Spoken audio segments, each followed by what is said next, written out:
E eu aproveitei o conselho e fui. Então, montei o primeiro escritório com um filho com 4 meses pós-licença. Então tá tranquilo agora. Não é...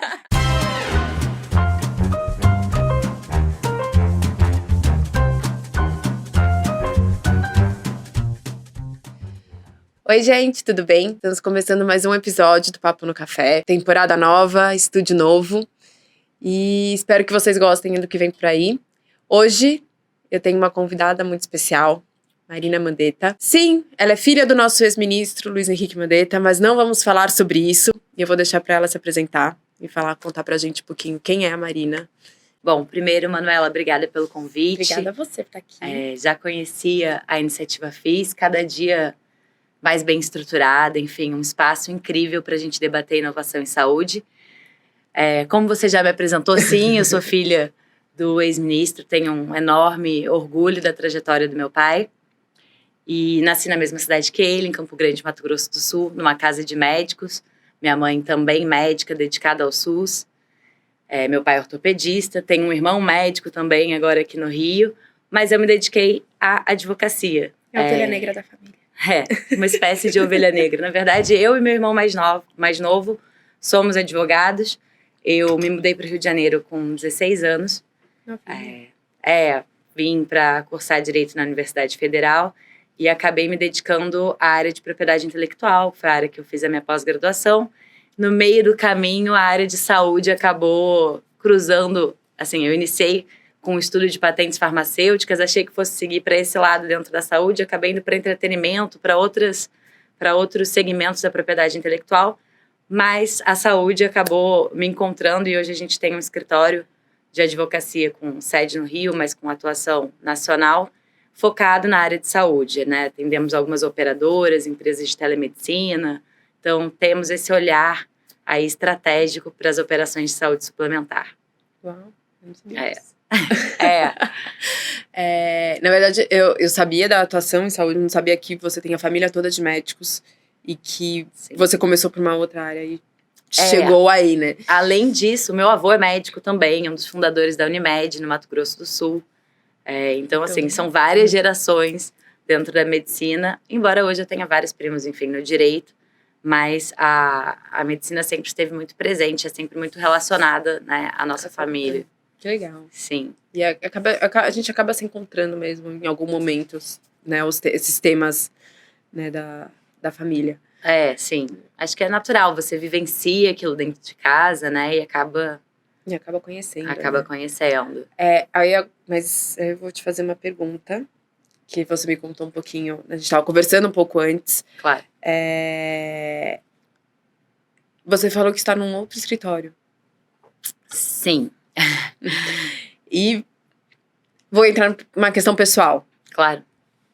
Casada com 2 filhos, um bebê de 5 meses. 6 meses? 5 meses. 5 meses ainda. E aí, como é que tá? Como é que foi esse convite para esse novo escritório que é em São Paulo? E como é que tá aí o desafio com as crianças e o escritório aqui no Rio?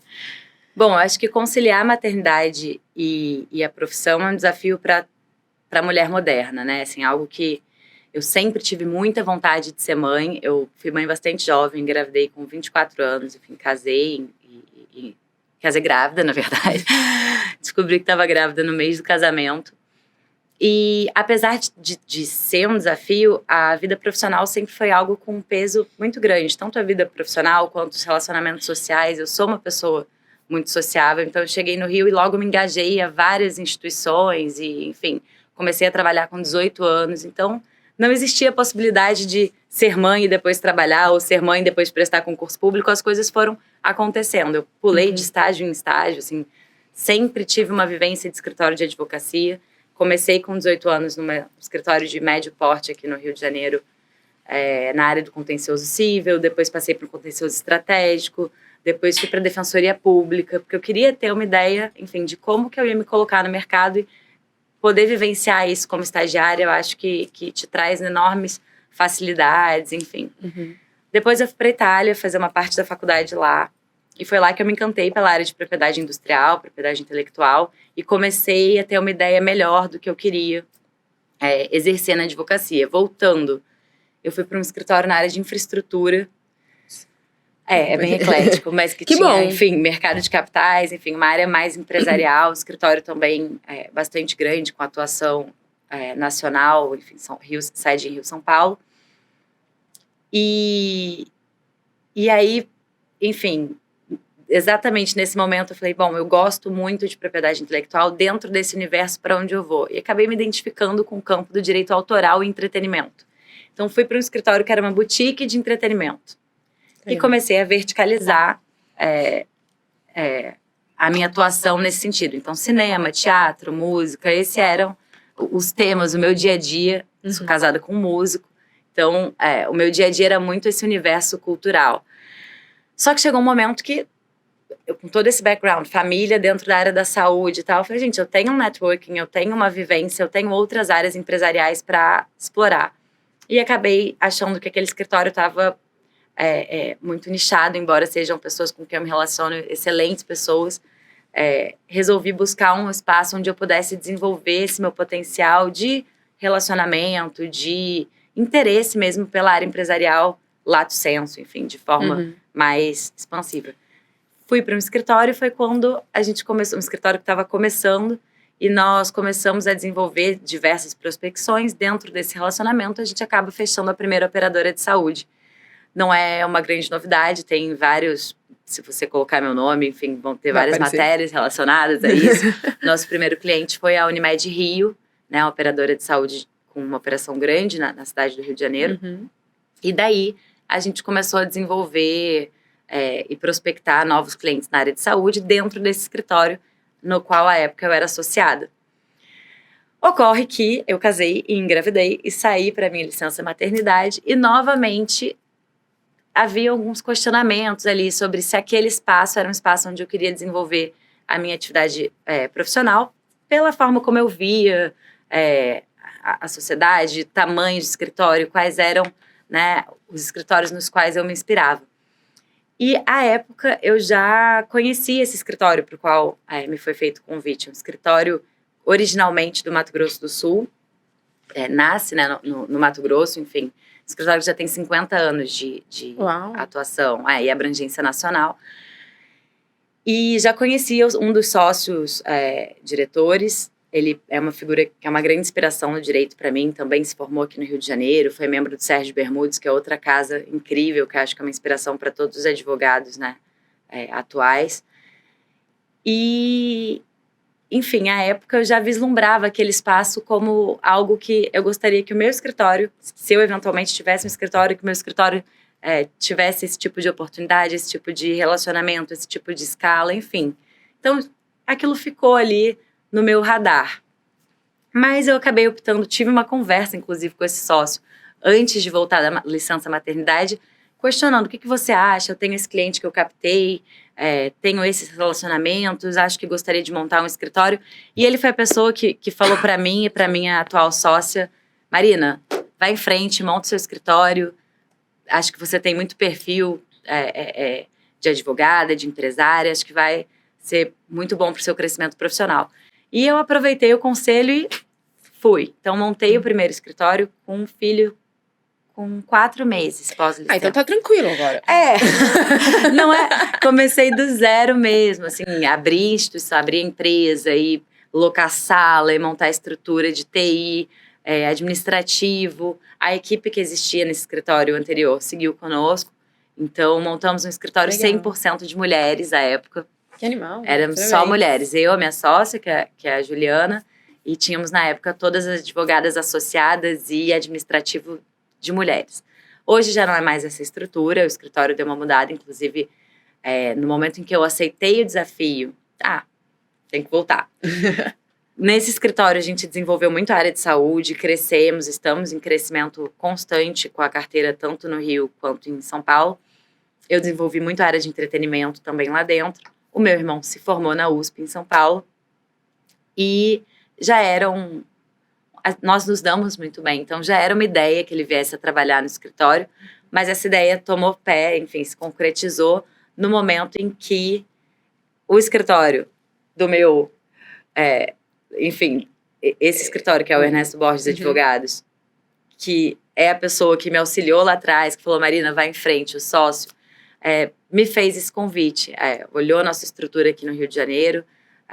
Acho que o escritório tem se destacado muito na área de saúde. Acho que ele viu um potencial ali, em especial, meu, de relacionamento e da forma como eu acho que me dedico à minha profissão, e fez um convite para que eu ingressasse nessa sociedade, nesse projeto de expansão, de novos negócios, um olhar para outras áreas. Acho que essa minha formação, esse olhar da propriedade intelectual é um pouco curioso. Eu gosto muito também da área de digital, NFT, metaverso e tal, que é um pouco do que vocês fazem aqui. Então, acho que para estruturas mais tradicionais, uma pessoa com meu perfil também acaba agregando bastante. Sim. Eu topei o desafio e hoje estou nessas duas sociedades, hoje bastante dedicada a esse novo projeto, até porque o meu irmão assumiu as partes da sociedade e está bastante dedicado à saúde e entretenimento, e eu estou aqui olhando para o Brasil. Que bom, que legal, parabéns. Obrigada. Parabéns. E agora com as crianças, rede de apoio, né, importante pra caramba.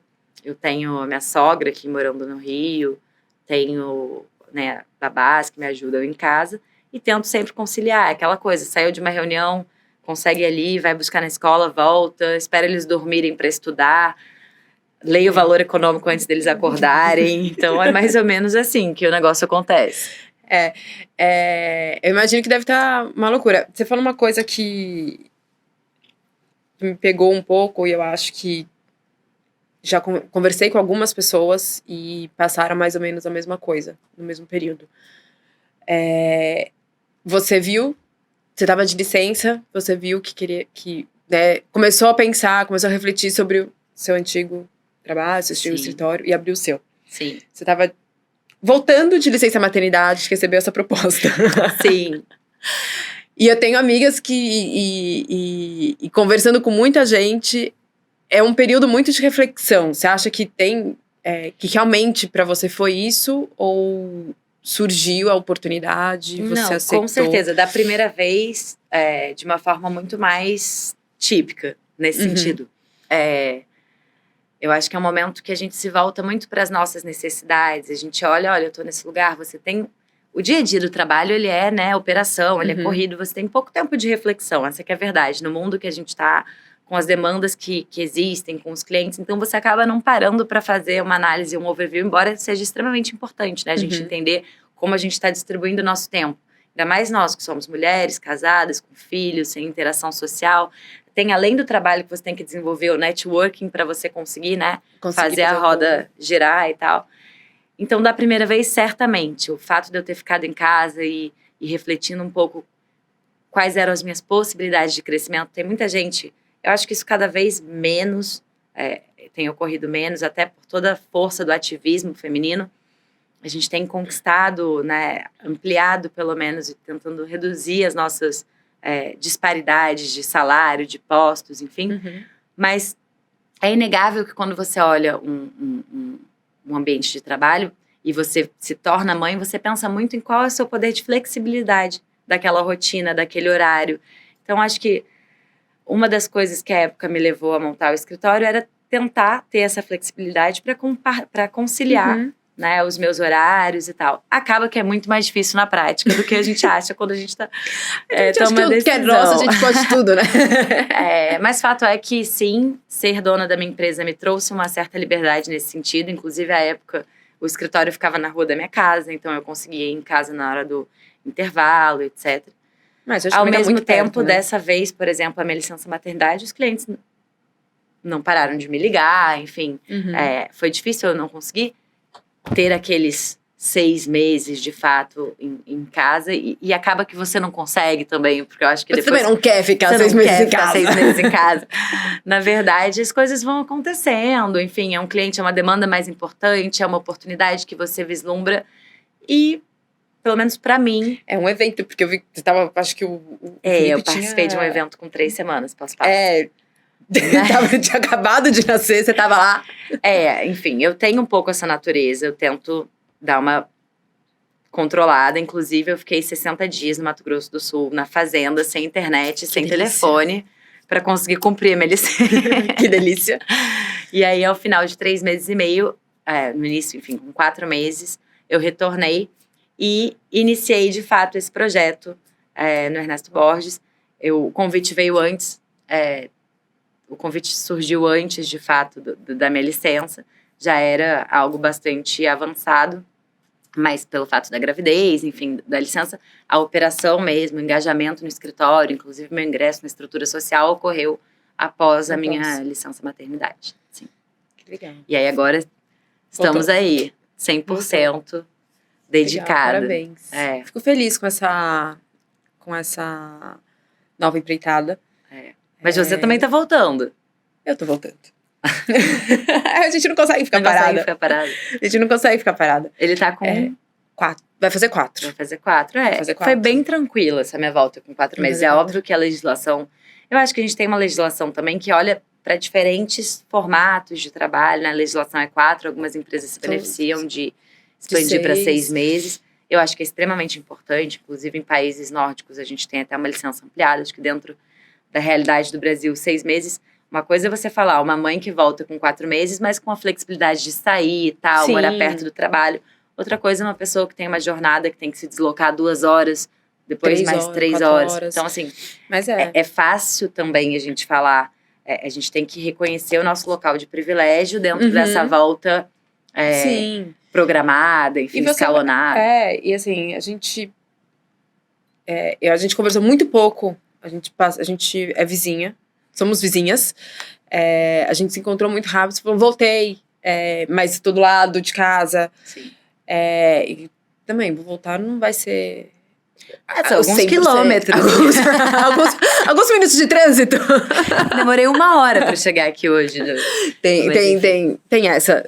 Mas tem uma flexibilidade. Existe a volta do remoto também. Existe a volta de você se abrir. Porque tem um determinado momento que as pessoas falam, não posso ligar, tapar o espaço. Depois a coisa vai... caminhando de acordo com a liberdade que você vai dando para as pessoas. É importante voltar. Eu acho que, para mim, vai ser importante voltar. Eu não parei 100%. Tem dias que... Também um mês que nasceu, eu tava fazendo reunião, entrevistas. E, para mim, tudo bem. Porque eu não consigo ficar parada. Assim, eu brinco que eu sou filha do meu pai. E neta do meu avô. Total filha do meu pai. Se bem que a minha mãe é uma mulher que trabalha demais também. Uma loucura. Minha mãe também, mas eu brinco que são eles porque meu avô não tinha horário até os 93 anos, quando ele faleceu. O meu pai não tem horário. Então eu brinco que eu sou... Nasceu da barriga do pai. Que eu sou filha e neta deles. Mas às vezes tem que me policiar também. Acho que a gente tem que se policiar. Claro. Tanto pra ser melhor profissional, quanto pra ser melhor mãe possível, né? Essa coisa de melhor mãe é um nunca vai ser. Vai demorar 7 horas aqui no podcast. Nunca vai ser. É muito difícil, assim, a gente... eu não sei nem se você já tá engajado. Já tá, porque a gente tá no mesmo grupo, né? Mas quando começa o grupo da escola, o grupo de não sei o quê, e você vai vendo olhares muito diferentes pra maternidade. Essa que é a realidade. Então eu faço o que é possível dentro da minha realidade, dentro do que eu acho que... assim... Porque essa comparação, ela é cruel. Não pode. Assim, acho que não pode acontecer. Até no nosso grupo tava rolando uma discussão, tipo, não coloquem babá, deixem na creche. Não, gente, cada família tem a sua dinâmica, as suas necessidades. E acredita de uma outra... Uma coisa diferente, né? Claro. Cada um acredita em coisas diferentes e tudo bem. Quando eu fiquei grávida, eu falei, vai nascer a culpa. Sim. Né? Toda mãe nasce a culpa. Por isso eu falei, não vai ter mãe perfeita. Mas é engraçado. Não vai... Também você não pode deixar isso te dominar. Mas não pode. Assim, gente. Não pode. E você vai ser... Eu acho que óbvio você tem vai ser... momentos que você fala, putz, esqueci, saí correndo. Aí eu tenho a André, que me lembra das coisas, que é a secretária do escritório. Mas assim, não dá. Se você quiser... São escolhas muito claras. Eu acho que tanto a mulher que sai e vai trabalhar e, enfim, tem um dia a dia mais de executiva, ela tem o ônus e o bônus. E a mulher que fica em casa também, muitas vezes, está culpada por não estar exercendo esse outro papel. E eu acho que o equilíbrio, né? Eu acho que a gente não pode julgar nenhuma dos dois lados. Sim. E eu vi um post no Instagram, eu tava conversando com umas amigas que são mães, que aí eu brinquei, né, que licença maternidade foi um momento de reflexão para elas também. pessoas que pararam de trabalhar, pessoas que voltaram muito mais intensas, pessoas que mudaram o trabalho. E aí eu vi um post no Instagram de uma mãe que tem, nos Estados Unidos, que tem 4 filhos, 5 filhos, Aham. alguma coisa assim. E ela falou, eu fui das duas maneiras, assim, eu era executiva, trabalhei depois da licença maternidade, voltei lá, são semanas, são 6 Nossa, lá é- semanas, 9 semanas, 8 Nem, semanas. acho que 6 semanas. É, um negócio muito curto. É. Ela falou, voltei logo depois e trabalhei focada, pra mim foi muito bom, pra mim foi ótimo. Já da menor, acho que é da mais nova, parei, saí do trabalho. Não quero, por enquanto não quero voltar, quero voltar mais pra frente. E ela falou, gente, tem seu lado bom e ruim. Quando eu trabalhava, eu não era mãe presente na escola. Sim. Aquela comunidade é muito mais presente, né? Sim. As mães são muito mais presentes lá. Eu não, e os pais também, né? Não era focada na escola, acompanhava meus filhos no que podia, não sei. Hoje, eu sou uma mãe que é focada, que leva o filho no futebol, no beisebol, sei lá, mas eu não tenho o lado adulto, né? Sim. Eu não tenho a conversa com os adultos, a interação, eu não me arrumo como eu me arrumava antes. E também então tem os seus... Claro. Tem seus ônus e bônus e a gente não pode julgar nada, né? Eu acho que... E você vai ser a melhor mãe possível pro seu filho. Claro, dentro daquela realidade. E existe esse julgamento também dentro das próprias mulheres. Tipo, nossa, Sim, voltou a trabalhar com 3 meses. Que absurdo. que absurdo. A Gabriela Prioli, eu acho que outro dia falou sobre isso. Sim. Que ela teve filho há pouco tempo. E voltou, logo depois voltou e as pessoas estão julgando ela. Sim. São as escolhas, gente. A gente não pode... Claro. E às vezes ela ia ser uma... Às vezes Pessoa ela é uma melhor... infeliz, às vezes ela é uma mãe melhor, assim, Claro. do que não voltando, né? Eu acho que filho precisa de mãe feliz, né? Exatamente. Se você não tá feliz, eu acho que seu filho também não vai estar e vai... Eu acho você que vai isso é um caminho. acarretar, vai acarretar outros problemas pro filho. Sim. Eu tô vendo aqui, a gente tem um cronômetro agora, a gente tem uma ampulheta. Tô vendo que daqui a pouquinho acaba o nosso papo, mas eu queria te fazer uma última pergunta. A gente tava conversando, a primeira pergunta eu mantive, né, pra pessoa se apresentar. Claro. Mas eu acho que eu quero manter minha última pergunta que a gente sempre fazia nos outros podcasts. A gente fala um pouquinho, né? Você falou um pouquinho da sua trajetória, falou como você tá no presente, o seu novo projeto. Mas e a Marina do futuro? O que você acha que vem aí?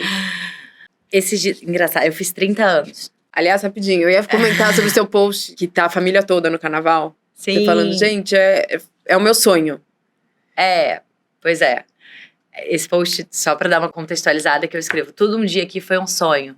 Porque há 10 anos atrás, mais na verdade, né? Há 15 anos atrás, havia uma expectativa de passar numa faculdade no Rio de Janeiro, né? Eu tava numa cidade, no Campo Grande.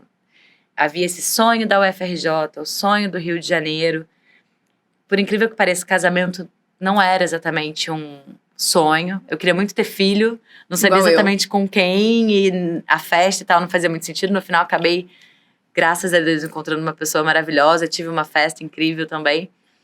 Mas morar em Ipanema, tinham várias coisas, era muito simbólica aquela foto nesse sentido.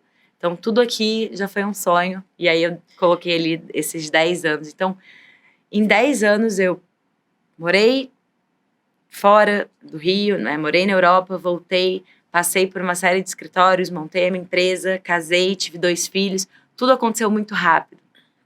Bem rápido. Muito rápido, assim. Em 10 anos, a minha vida fez um giro assim, 360. Assim, a minha preocupação com 20 anos era o mochilão na Europa. Hoje eu já tô, assim, qual que é o hotel que é das crianças, enfim, outra vibe. Foi tudo muito, muito intenso.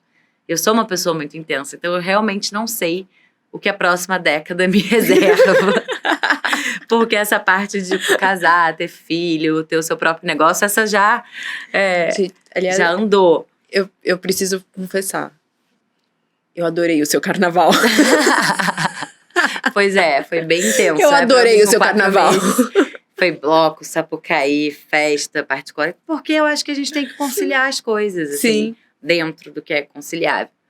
Então, o que eu certamente vejo no futuro, intensidade, porque é uma característica nata minha. Eu tô muito entusiasmada com essa ideia de olhar Brasil, de pensar novos estados, novas possibilidades. Eu passei 10 anos muito focada no meu networking, né, regional, que era necessário, mas hoje essa possibilidade, olhar o crescimento de outras regiões do país, olhar possibilidades em outros segmentos econômicos que eu não estou tão habituada. Então, acho que essa década é uma década para eu, ao invés de verticalizar, como eu fiz nos últimos 10 anos, é uma década de expansão, de relacionamento empresarial, assim, sob esse ponto de vista de profissional. E de família, acho que ver os meninos crescerem, encararem os desafios deles, vibrar com as conquistas, né? Eu tenho uma alfabetização pela frente e uma troca de fralda, tirar a fralda. Então, assim, imediatamente é isso que vai acontecer. Eu acho que objetivamente. Eu acho que você vai conseguir. Marina, obrigada. Obrigada pelo papo. Você pelo convite. Bom, você já é de casa, seu pai já é de casa. Seus irmãos, quando quiserem, podem vir também. Vamos sua ver mãe. O que eles vão falar aqui. Bom, a gente só tem que agradecer. Foi ótimo. Vamos para o nosso almoço. Vamos para o nosso almoço. E a gente combina depois um bate-papo com cerveja. Tá bom, pode deixar. Gente, obrigada. Obrigada. Esse foi mais um episódio do podcast Papo no Café. Espero que tenham gostado. Aguardem que tem muito mais novidades nessa nova temporada. Esse episódio do podcast Papo no Café tem como oferecimento parceiros Diamond, Américas, Amil, AstraZeneca, Blessing, Cortex Med, MedHeal, Novartis, Oncoclínicas, Pronep, Rede Hospital Casa, Roche, Cigene, Senac, Sodexo, White Martins. Parceiros Gold, Abramed, Abrange, Berit Advogados, Berkeley, Bradesco Saúde, Carry On, GSK e BKL+, Johnson & Johnson MedTech, Mater Dei Rede de Saúde, Pfizer, Reddor, Seib, Synapse, V Ventures.